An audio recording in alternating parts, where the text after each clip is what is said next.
Hello everyone. तो आज का जो हमारा टॉपिक है बहुत अलग है।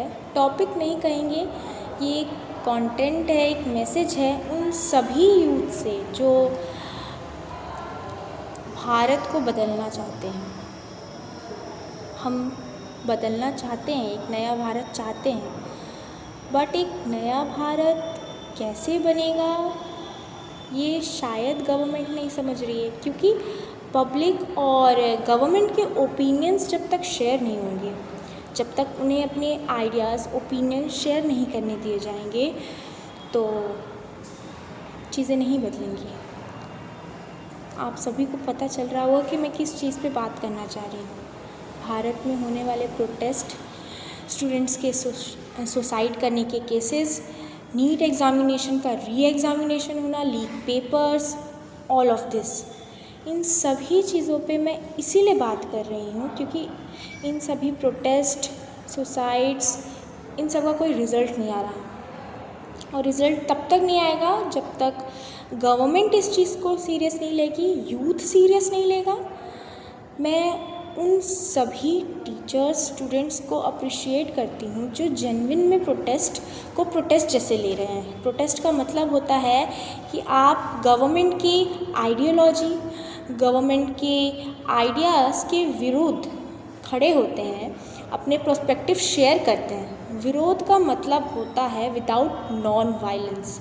विदाउट वायलेंस जब हम प्रोटेस्ट करते हैं तो उसे प्रोटेस्ट कहते हैं। जब आप वायलेंस पर उतर जाते हैं तो उसे दंगा कहते हैं, उसको प्रोटेस्ट नहीं कहते। तो मैं उन लोगों को ज़रूर अप्रिशिएट करूँगी जो जेन्युइन में प्रोटेस्ट को प्रोटेस्ट रहने दे रहे हैं और प्रोटेस्ट को प्रोटेस्ट जैसे ही कर रहे हैं। तो मैं उन लोगों से ये बात बोलना चाहती हूँ जो प्रोटेस्ट में सिर्फ इसलिए जुड़ते हैं रील्स, कंटेंट्स, लाइक्स और व्यूज़ के लिए। आप इस गंभीरता को सीरियस रहने ही नहीं देते हैं। इसकी वजह से गवर्नमेंट या कोई भी ह्यूमन बीइंग कहें या फिर पब्लिक कहें, उस चीज़ को सीरियस नहीं लेती है।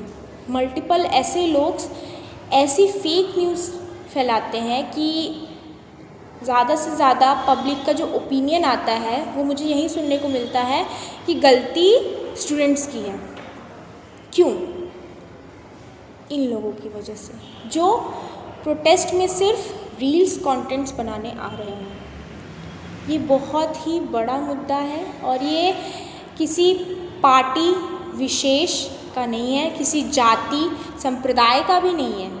ये है एजुकेशन की बात, ये है एक होप की बात जो हर साल एक बच्चा जीता है और फिर उसको ये सुनने को मिलता है कि पेपर लीक हो चुके हैं। अगर मैं सच कहूँ तो ये फेलियर ऑफ एजुकेशन सिस्टम है। इसके लिए स्टूडेंट्स सुसाइड कर रहे हैं, ये सही नहीं है, ये उनकी गलती नहीं है, ये आपकी गलती है कि आप इसे ठीक करें।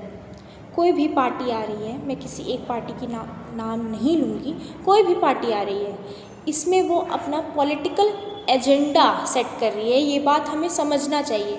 इसे हम पार्टी से रिलेट नहीं कर सकते। ये एक टॉपिक है जो कोई भी पार्टी आए उसको इस पे काम करना होगा, और अगर वो नहीं करेगा तो वो कोई भी पार्टी हो देश में नहीं टिकेगा।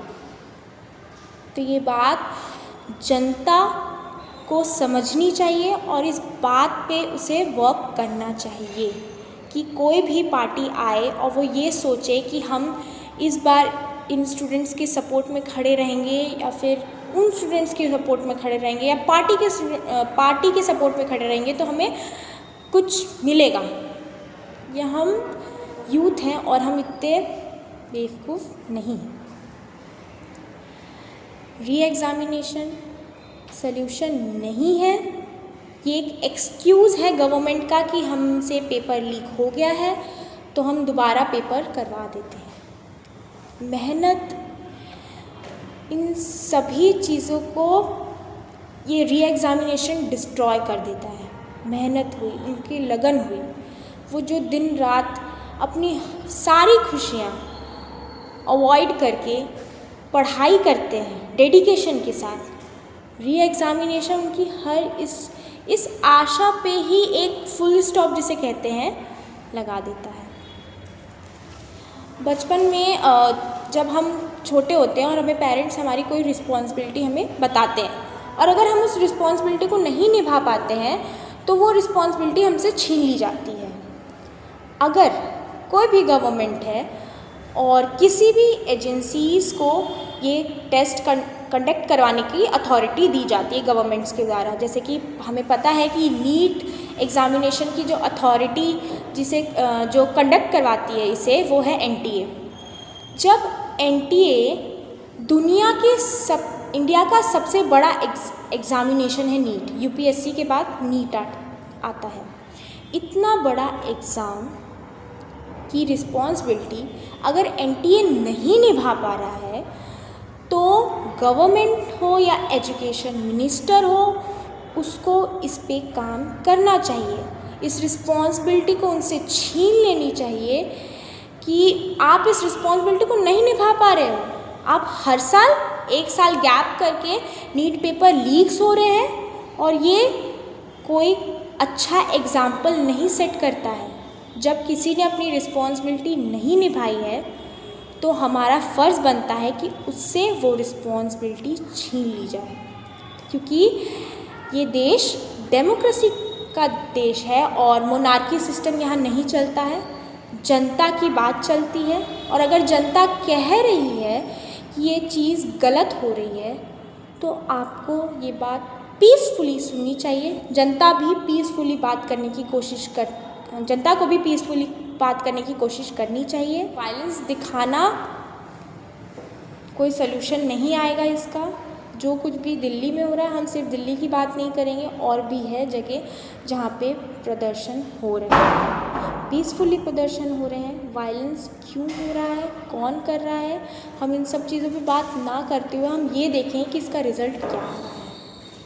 गवर्नमेंट को इतनी बड़ी नीट एग्ज़ामिनेशन लीकेज पे कुछ बोलना तो ज़रूर चाहिए, क्योंकि हमने गवर्नमेंट बनाई है तो हम कोशिश करेंगे कि आपकी तरफ से अगर कोई गलती हुई है और आपकी सरकार में कोई लूप होल्स हैं और वो गलत हैं तो सरकार उस पर जवाब दे।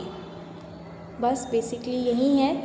और मैं उन सभी प्रोटेस्ट करने वाले लोगों को कहती हूँ कि बहुत पीसफुली प्रोटेस्ट करें और जेन्युइन प्रोटेस्ट करें, टॉपिक और अपने गोल्स से ना भटकें।